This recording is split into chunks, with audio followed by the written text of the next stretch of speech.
ada yang 100 juta. Tapi hakikatnya semua yang berlaku soal korupsi rasuah di Indonesia, kita ada kira sebetulnya kalau 40%, kalau 60% masuk pimpinan BN, 40 itu dah banyak dah.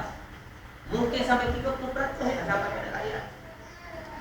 Projek di tender, tender segara anugerah kepada pimpinan BN untuk kepentingan peribadi tertentu. Malah kita dapat itu mungkin proksi. Kalau Najib Adil bagi orang, itu proksi bagi dia, betulnya. Dan inilah yang berlaku di Malaysia hingga kan dikatakan hingga ratus bilion duit dalam.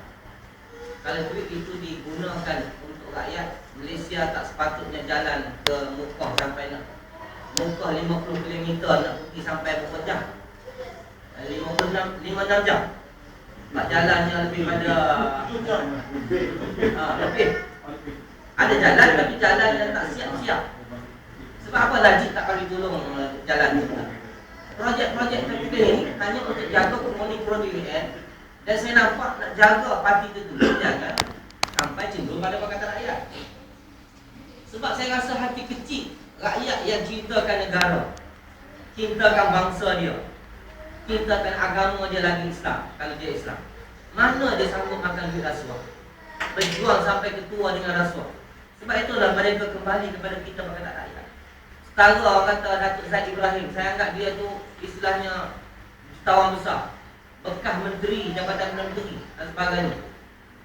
Walaupun saya rasa dalam tim ini tak boleh ambil perihal sebab kita tahu dia jadi kata. Dia boleh kata-kata emas, tak apalah dia kata. Tapi nak bagi tahu orang jenisnya Chua Jui Ming dah masuk PKR.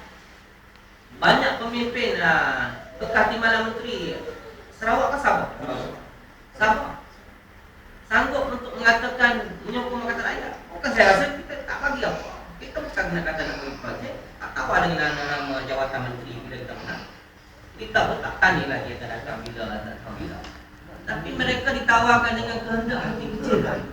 Kalau inilah kerja aku sampai aku mati, tak semua yang MC dia ada hati budi yang dia nak berjuang untuk bangsa dia. Kalau dia fikir, aku berjuang selama ni untuk diri aku, bukan orang Cina. Kalau Sami Belu yang berjuang sama untuk dia, bukan untuk bangsa dia berepak macam saya kata tadi, tentu kita mendapat satu tempat yang baik untuk tawar pada rakyat.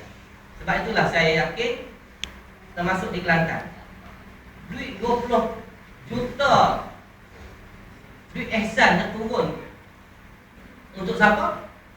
Bukan untuk rakyat Kelantan, untuk UMNO Kelantan. Ihsan digunakan oleh Ketua Badan Perhubungan sekarang yang dia wakilkan kepada awak adik kononnya sebagai Timbalan Menteri Kewangan. Mustafa Muhammad jadikan awak adik sebagai kuda tunggangan kamu lagi. Tapi hakikatnya UMNO guna duit itu untuk tarik undi, bukan untuk bantu rakyat Kelantan. 20 juta apa ada? Malah kita kata kita kena ada 2 bilion, bukan 20 juta. Dan itu dituntut oleh rakyat Kelantan. Ini ditakuti oleh Bangsa Nasional. Sebab 2 bilion bila turun diagihkan oleh kerajaan Kelantan, tidak mengira parti. Orang BN dapat, tender dibuka. Kelas F, kelas apa pun, A pun, orang-orang UMNO Bangsa Nasional yang boleh berniaga, ada kemampuan syarikat yang kuat dengan pengalaman sebagainya, dia layak untuk dapat tender. Soalnya sekarang tender di Malaysia ni dapat pada orang tak ada lesen tak? Buat lesen menuju saja nak dapat tender dan jual. Sekarang juta, aku nak 30 juta. Akhirnya lingkup negara buat bangunan tidak ada kualiti, buntuk, betok, bangunan buntuk, stadium buntuk, macam-macam buntuk. Jadi betul. Sarawak ni saya nampak dia datang nak bagi kaya koloni, bukan ini kena jalan. Allah kena cerita. Ceramah kena jelaskan kepada rakyat. Najib bagi banyak mana yang kaya bukan rakyat Sarawak. Duit ihsan banyak mana turun di Terengganu, sekarang jadi prioriti untuk pemimpin Terengganu menyalahgunakan kepentingan parti mereka. Termasuklah di Sarawak. Satu dia bagi sibu juta, 68 juta. Sibu. 2 hari lepas. Untuk pemimpin dia, untuk jana parti dia untuk berhadapan dengan Pakatan Rakyat. Jadi ada soalan lain, silakan. Saya anggap sedikit lucu. Sebab kita tak akan lagi dipertikaikan mahkamah. Walaupun Barisan Nasional ajar rakyat untuk petikai mahkamah, kita bukan jenis itu. Bukti UMNO Barisan Nasional ajar orang petikai hakim mahkamah ini dalam kes Kalimah Allah. Bila mahkamah Hakim Laubila membenarkan Akbar Herol untuk menggunakan kalimah Allah dalam majalah dia, Mahkamah Tinggi membenarkan. Tiba-tiba yang buat demonstrasi siapa dia? UMNO. Buat di masjid. Boleh tak marah? Malah macam bagi penuhi, mempertikaikan mahkamah. Jadi institusi mahkamah dihina oleh soal kedudukan hal setuju tak setuju. Itu forum lain, bukan dia nak terbuka bantah sebagainya. Dan hakikatnya kes ini dapat diterima. Bila gereja ada yang dibakar, masjid dilempar kepala babi, berpula lagi dengan kepala lembu dipotong sebagainya, agama kita pakai rakyat makin kuat. Rakyat nampak kita ikhlas berjuang dalam soal agama dan juga soal memperjuangkan nasib rakyat. Jadi di Perak ni 30 hari bulan sidang akan bermula, akan disediakan oleh Sultan Perak. Kami akan buat keputusan hadir macam mana, tak hadir macam mana, belum buat keputusan resmi. Tetapi yang jelas sekarang, penerangan peringkat negeri, saya mengendalikan sebagai ketua Sekretariat Pakatan Rakyat di tingkat penerangan. Kita mula menjelaskan kembali pada rakyat, mungkin dia dah lupa, bahawa speaker yang akan mengendalikan mesyuarat ini haram. Ganesan ini speaker yang tidak sah. Dia dilantik dalam keadaan ada clue-clue undang-undang tubuh kerja negeri yang tidak sah, sehingga kan tidak sah jawatan dia mengendalikan satu sidang. Dia dianggap tidak sah.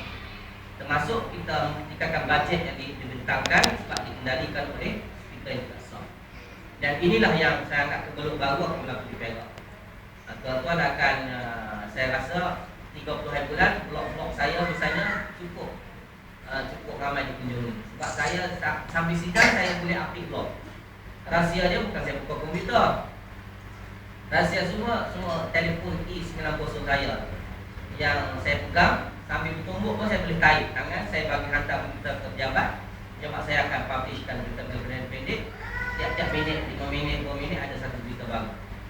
Ini yang akan berlaku di Perak. Sebab apapun Barisan Nasional sedang bohong rakyat di Perak sekarang. Dia kata Ganesan ni sah. Bila mahkamah dah sahkan Menteri Besar, sendirinya dia kata sah juga speaker. Kita kata lain. Menteri Besar sepatut ditentukan oleh rakyat. Kita pejam mata tak apalah, mahkamah nak tentukan. Okeylah, tentukan mahkamah kata sah. Kita terima hakikat. Sebab kita tak mahu dikata menghina mahkamah sebagainya. Dan dalam keadaan itu, bila dia nak sahkan speaker yang juga kena dipilih dalam keadaan dewan yang ada clue undang-undang perlu dipatuhi, dia nak sahkan sama, kita mula jelas pada rakyat, tak betul. Ganesan ni haram. Dia ni bukan speaker yang sah. Dia akan menjadi satu pengembangan masyarakat. Dan akhirnya kita mungkin berjurus kepada peringkat kita nak desak Sultan Perak jangan adakan tangguhkan sidang. Sebab speaker tak sah. Kena sahkan dulu speaker. Kalau speaker tak sah, macam mana nak sah sidang? Termasuk kalau betul dah tidak sah, Sultan naik berucap dikendalikan oleh speaker yang tidak sah, Sultan pun nak malu. Jadi ini banyak benda-benda yang canggah yang tuan-tuan jangan anggap dah selesai. Bila dia dapat di mahkamah Menteri Besar jawatan itu pun rakyat pun kata tak apalah, tapi tunggu akan datang. Kalau berani berbadul. Tengok rakyat yang bagi kita siapa. Sidang itu pun tidak sidang tidak sah. Speaker tidak sah. Makanya saya anggap ini adalah suatu isu baru yang akan muncul di Perak. Dan kita anggap rakyat akan menilai. Kan kita mengada-gada tapi kita nak ikut law, undang-undang. Kalau kamu nak ikut undang-undang ni, mahkamah mengatakan kamu telah sah, okey kita ikut. Tapi sini speaker kena ikut undang-undang. Jadi lantik dengan tidak sah, artinya speaker yang sah sekarang adalah diisi bawah. Nanti tak sampai nak kursi lah. Sebab hari itu kami kalah kursi sebab dia main boleh. 400 orang boleh macam mana? 400 orang boleh nak lawan kami 28, mana boleh menang? Si Wakumar sampai minta kena jekit tepuk angkat tak keluar. Gambar dengan Sinju yang gambar Cina, saya bertolak-tolak, sakit pandai. baju sama ada koyak, cap kancing sebagainya. Saya pun nak ini baju nak buat baru kan. Ada baju dah koyak dan nak sidang ni kena pakai baju baru. Boleh tukang beli. Jadi ini isu yang baru di Perak yang kita terpaksa